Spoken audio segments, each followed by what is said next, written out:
এইটা হচ্ছে বাজার থেকে কিনা ব্যাটারি 7 অ্যাম্পিয়ার, এটা হচ্ছে আমার হোমমেড বানানো একটি ব্যাটারি। তো আজকে আমি একটি হোমমেড 12 ভোল্টের একটি ব্যাটারি বানিয়ে দেখাবো, যেটা সম্পূর্ণ একদম ইজি একটা প্রসেস। আপনার চাইলে ঘরে বসে এরকম একটি ব্যাটারি ইজিলি বানাতে পারবেন। তা চলুন কথা বলে আজকে ভিডিও শুরু করা যাক। আমাদের প্রথমেই এরকম একটি পিভিসি পাইপ প্রয়োজন। এটি হচ্ছে একটি 3 ইঞ্চি না 2 ইঞ্চি সম্ভবত একটি পিভিসি পাইপ। এই পিভিসি পাইপটাকে আমি এখন শীট বানিয়ে নেব। দেখতে পাচ্ছেন গরম হিটের মাধ্যমে আমি একটি শীট বানিয়ে দিচ্ছি। আপনার চাইলে গ্যাসের চুলাতেও এটিকে হিট দিয়ে শীট বানাতে পারবেন। দেখতে পাচ্ছেন শীটটা গিয়ে বানালাম। এই পিভিসি পাইপকে শীট বানানো একদমই ইজি, এবং এইখানে একটি সোজা একটি কাঠের মাধ্যমে এটাকে চাপ দিলে কিন্তু এখন এটা শীট হয়ে যাবে। দেখতে পাচ্ছেন শীট বানানো কিন্তু একদমই ইজি একটা প্রসেস। তারপর আমি এটাকে মাপ মতো 6 ইঞ্চি বরাবর আমি এটাকে কাট করে নিব। ঠিক এইটুকু, যেহেতু আমাদের ব্যাটারির মাপ নেওয়া আগে থেকেই দেখতে পাচ্ছেন। সো আমি এরকম একটা কাটারের মাধ্যমে এটাকে দাগ নিচ্ছি, আর এরকম আস্তে করে চাপ দিলে কিন্তু এটা ইজিলি কাট হয়ে যায়। অ্যান্ড হচ্ছে এটাকে আমি এখন 3টা ধাপে ভাগ করে নেব, মানে বক্সের সিস্টেম দিয়ে নিব। দেখতে পাচ্ছেন ঠিক এভাবে করে একটু হিট দিয়ে এইভাবে আমি বক্স বানিয়ে নিচ্ছি, দেখতে পাচ্ছেন। তারপর এখন একটা আরেকটি টুকরার মাধ্যমে এটাকে নিচের সাইডটা আমি লাগিয়ে নিচ্ছি সুহাগুলোর মাধ্যমে। ঠিক এভাবে করে আপনার বক্স বানিয়ে নেবেন, আপনার নিজের যেভাবে খুশি ঠিক সেভাবেই বক্সটা বানিয়ে নিতে পারেন। আমার কাছে এভাবে ইজি মনে হয়েছে, এই জন্য আমি ঠিক বক্সটা এভাবে বানিয়ে নিচ্ছি পিভিসি পাইপের শিট দিয়ে। এখন আমাদের কিছু লিথিয়াম ব্যাটারির প্রয়োজন। তারপর লিথিয়াম ব্যাটারিকে আরেকটু সেফটি দেওয়ার জন্য আমি এখানে দেখতে পাচ্ছেন হিটসিং টিউব নিয়ে নিয়েছি। এই হিটসিং টিউবগুলো আপনার মার্কেটে ইজিলি পেয়ে যাবেন। ঢাকা গুলিস্তানের নবাবপুরে ইব্রাহিম মার্কেটের দোতলায় আপনার এইসব হিটসিং টিউবগুলো পেয়ে যাবেন। সব ইলেকট্রনিক্স মালামালও ওই ইয়েতে পেয়ে যাবেন, গুলিস্তানে পেয়ে যাবেন। দেখতে পাচ্ছেন খুব সহজেই আমি কিন্তু এটাকে কাজটা করে ফেললাম হিট গানের মাধ্যমে। দেখতে পাচ্ছেন ব্যাটারি এখন সেফটিটা কিন্তু আরও বেড়ে গেল, দেখতে পাচ্ছেন। তো আমি এরকম টোটালি 9টা ব্যাটারি ইউজ করতেছি। দেখতে পাচ্ছেন 9টা ব্যাটারি, 3টা পজিটিভ 3টা নেগেটিভ একদিকে দেখে আমি এখন 3টা করে একসাথে গ্লুগান দিয়ে আটকে দিব। পজিটিভ নেগেটিভ একদিকে করে, 3টা পজিটিভ 3টা নেগেটিভ একদিকে। এখন আমি দেখতে পাচ্ছেন এইটাতে নিচের 3টা পজিটিভ একদিকে নেগেটিভ একদিকে। এখন আমরা কি করব, ঠিক এই পাশের পজিটিভটা এদিকে দিব, নেগেটিভটা অপর পাশে দিব। তারপরের ধাপটা আবার নেগেটিভটা এদিকে, পজিটিভটা ওইদিকে দিয়ে আমি লাগিয়ে নিচ্ছি। দেখতে পাচ্ছেন পজিটিভ নেগেটিভ আবার পজিটিভ, ঠিক আছে। এরপর দেখতে পাচ্ছেন নেগেটিভ পজিটিভ আবার নেগেটিভ। ঠিক এভাবে করে আমি এখন বর্তমানে পজিটিভ 3টা পজিটিভ অ্যান্ড 3টা নেগেটিভ একদিকে করে সোল্ডারিং করে নেব। দেখতে পাচ্ছেন প্রথমে নেগেটিভ থেকে শুরু করে 3টা পজিটিভের দিকে আমি আসলাম, এবং একসাথে করে সোল্ডারিং করে দিলাম। এখন আমি আবার 3টা পজিটিভ একসাথে করে সোল্ডারিং করে দিলাম, ঠিক আছে। ঠিক এইভাবে দেখতে সোল্ডারিং করে দিলাম, পজিটিভ নেগেটিভ তারপর পজিটিভ। ঠিক এটাকে উল্টে এই পাশটা উল্টে ঠিক ওই পাশটা নেগেটিভ অ্যান্ড পজিটিভ একসাথে করে সোল্ডারিং করব, ঠিক আছে।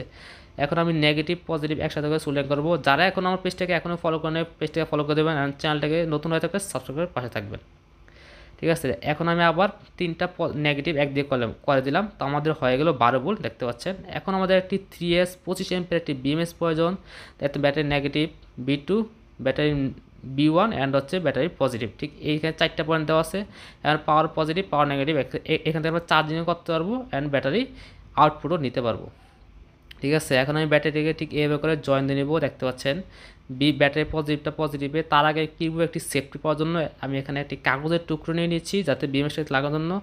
এখন আমি বিএমএসের নেগেটিভটা ব্যাটারি নেগেটিভে জয়েন দিলাম, বিএমএসের B2টা ব্যাটারির নেগেটিভের পাশের ব্যাটারিতে সোল্ডারিং করে দিলাম। এখন হচ্ছে B1টা ব্যাটারির এই পাশে সোল্ডারিং করে দিলাম, বি পজিটিভটা ব্যাটারি পজিটিভে সোল্ডারিং করে দিলাম। আমি অবশ্যই এখানে ডায়াগ্রামটা দিয়ে দিয়েছি, আপনারা চাইলে ডায়াগ্রামটা দেখে করতে পারেন, না হয় আমি আবারও খাতায় এঁকে আপনাদের একটু পরে বুঝিয়ে দিব।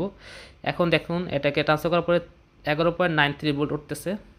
এখন আমি খাতায় 3টা ব্যাটারি রাখতেছি, মানে 9টা ব্যাটারির সিগন্যাল দিয়ে দিচ্ছি। প্রথমে কী করব, 3টা ব্যাটারি একসাথে করে, ব্যাটারি পজিটিভ হলো মাইনাস হলো এদিকে, অ্যান্ড হচ্ছে ব্যাটারি পজিটিভ এটা, ব্যাটারি নেগেটিভ এইটা, ঠিক আছে। এখন আমি ব্যাটারি পজিটিভ একসাথে করে নিলাম। আবারও আমি 9টা ব্যাটারি আঁকবো, পিছনেরটা মানে এর উল্টা পাশেরটা। প্রথম আমি কি করব, এই যে এই পাশে মাঝখানে ব্যাটারির নেগেটিভটা দিয়ে দিব, উপরে ব্যাটারি পজিটিভ, ঠিক আছে। দেখতে পাচ্ছেন আমি কীভাবে আঁকতেছি, এটা ডায়াগ্রামটা আপনারা দেখলে বুঝতে পারবেন।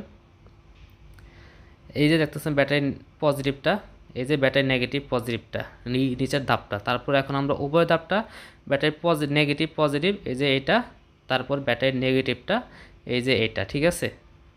এখন আমি এখানে বিএমএসটা এঁকে নিব। দেখতে পাচ্ছেন এই যে বিএমএসের ব্যাটারির পজিটিভটা ডিরেক্ট ব্যাটারি পজিটিভে চলে যাবে, অ্যান্ড হচ্ছে ব্যাটারি নেগেটিভটা ডিরেক্ট ব্যাটারি নেগেটিভে চলে যাবে। তারপর B2টা ডিরেক্ট ব্যাটারি নেগেটিভের পাশের ব্যাটারিতে চলে যাবে, B1টা ব্যাটারির পজিটিভের পাশে ব্যাটারিতে চলে যাবে। ঠিক এইভাবে করে আমরা বিএমএসটা কানেক্ট করে নিয়েছি। দেখতে পাচ্ছেন, আমি আরেকবার দেখে দিচ্ছি আপনাদেরকে। এই যে দেখতে পাচ্ছেন ব্যাটারি নেগেটিভ পজিটিভ, তারপর হচ্ছে এই পাশে B1 অ্যান্ড B2, ঠিক এইভাবে করে আমরা লাগিয়ে নিচ্ছি। এখন আমরা পাওয়ার পজিটিভ পাওয়ার নেগেটিভে আমরা দুটি তার জয়েন দিয়ে নিচ্ছি। দেখতে পাচ্ছেন পাওয়ার পজিটিভ পাওয়ার নেগেটিভে এখানে আমরা ব্যাটারি চার্জও করতে পারবো অ্যান্ড ব্যাটারি আউটপুটও নিতে পারবো। তাহলে আমাদের ব্যাটারিটা একদম কিন্তু সেফটি থাকবে, কোনো সমস্যা হবে না। দেখতে পাচ্ছেন এখন আমি এইটাকে যে প্লাস্টিকে এখানে দুটি সিদ্ধ করে নিচ্ছি। ঠিক এইভাবে করে দুটি সিদ্ধ করে নেবে আপনারা দেখতে পাচ্ছেন।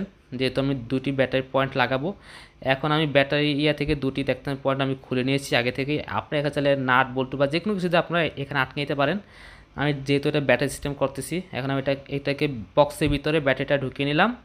তারপরে এই যে এখানে ব্যাটারি দুটি পয়েন্ট আমরা লাগিয়ে দিচ্ছি, যাতে আমরা ওপর থেকে যাতে ফুলে যাতে ব্যাটারির মতো দেখা যায়, এই জন্য কিন্তু আমরা এটিকে লাগিয়ে নিচ্ছি। ঠিক এইভাবে করে আমি দুটি পয়েন্ট লাগিয়ে নিলাম অ্যান্ড ব্যাটারি দুটি পয়েন্ট আমরা এখন ওই দুটি পয়েন্টের সাথে সোল্ডারিং করে দিব। ঠিক আছে, দেখতে পাচ্ছেন প্রথমে আমরা নেগেটিভটা সোল্ডারিং করে নিচ্ছি। দেখতে পাচ্ছেন ব্যাটারিটা নেগেটিভটা সোল্ডারিং করে নিচ্ছি, তারপর ব্যাটারি পজিটিভের তারটা আমরা সোল্ডারিং করে দিচ্ছি।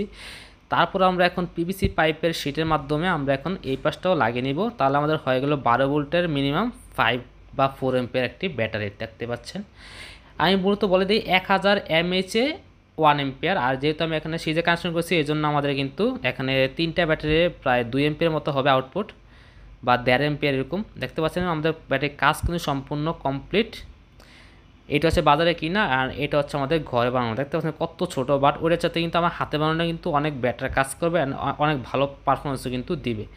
এখন আমি ব্যাটারি ভোল্টেজটা মেপে নিয়েছি, যেহেতু আমি আগে চালাইছিলাম 11.04 ভোল্ট। যদি আমি এটাকে ফুল চার্জ করি তারপর কিন্তু 12.0 ভোল্ট পর্যন্ত উঠবে, 04 ভোল্ট পর্যন্ত উঠবে যদি আমি এটাকে ফুল চার্জ করি। কারণ একটা লিথিয়াম ব্যাটারি কিন্তু আউট অফ 4 ভোল্ট পর্যন্ত দিতে পারে। আর এটাকে চার্জ করার জন্য আপনার চাইলে যে কোনো 12 ভোল্টের ট্রান্সফর্মার দিয়ে ইজিলি চার্জ করতে পারেন। মিনিমাম 2 এম্পিয়ার ট্রান্সফর্মার লাগবে, বা যে কোনো চার্জার দিয়ে আপনি যদি চার্জ করতে পারেন 12 ভোল্টের যে কোনো চার্জার দিয়ে। এখন আমি মোটর চালিয়ে দেখাচ্ছি। দেখতে পাচ্ছেন ডিসি 775 মোটরটা কিন্তু খুব ভালোভাবে রান করছে। আর এই লিথিয়াম ব্যাটারি একটা ব্যাটারি যদি আপনি ফুল চার্জ করেন তাহলে 4 ভোল্টের উপরে হয়, আর যদি আপনি 3টা ব্যাটারি একসাথে করেন তাহলে 12 ভোল্টের উপরে কিন্তু এই ব্যাটারিটা হয় থাকে। শুধু বুঝতে পারতেছেন যে আমি কী 12 ভোল্ট বলতেছি। দেখতে পাচ্ছেন ডিসি 775 মোটরটা কিন্তু খুব ভালোভাবে রান করছে। তো আশা করছি ভিডিওটি আপনাদের কাছে ভালো লাগছে। যদি ভিডিওটি ভালো থাকে চ্যানেলটাকে সাবস্ক্রাইব পাশে থাকবেন অ্যান্ড পেজটাকে ফলো করে দেবেন, ফেসবুক পেজটাকে, অ্যান্ড অবশ্যই কমেন্ট করে জানাবেন আপনার মতামত। তাহলে আজকের মতো এখানে বিদায় নিচ্ছি, দেখা হবে পরবর্তী কোনো এক নতুন ভিডিও। সেই পর্যন্ত সবাই সুস্থ থাকবেন, ভালো থাকবেন, খোদা হাফেজ অ্যান্ড আসসালামু আলাইকুম অ্যান্ড জুম্মা মুবারক।